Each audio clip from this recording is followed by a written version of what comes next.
In today's video, I'm going to teach you how to create and use global color swatches in Adobe Illustrator.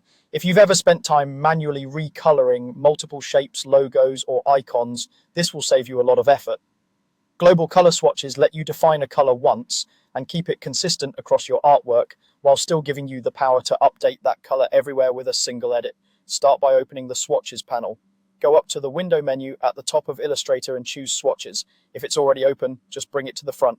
This panel holds the colors you can reuse in your document, and it's where we'll create your first global swatch. Next, click the new swatch icon at the bottom of the panel. It looks like a small square with a plus sign. This opens the new swatch dialog box. Choose the exact color you want for your design using the sliders or values you prefer.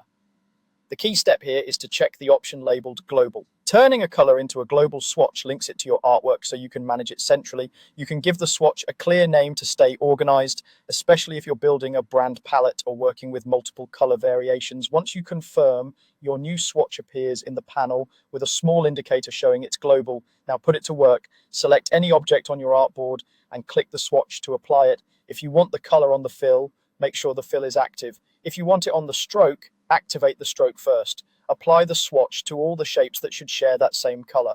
This is the foundation of a consistent editable color system in your file. Here's the best part. If you need to adjust the color later, just double-click the global swatch in the Swatches panel.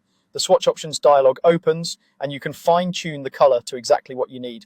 As soon as you confirm the change, every object that uses that global swatch updates automatically. There's no hunting through layers, no manual replacements, everything stays in sync. A quick tip, this only updates objects that are actually using that swatch. If something doesn't change, it likely wasn't assigned that global color. Reapply the swatch and it will join the system. That's all you need to maintain clean, flexible color control. In Illustrator, open the Swatches panel, create a new swatch with global checked, apply it to your objects,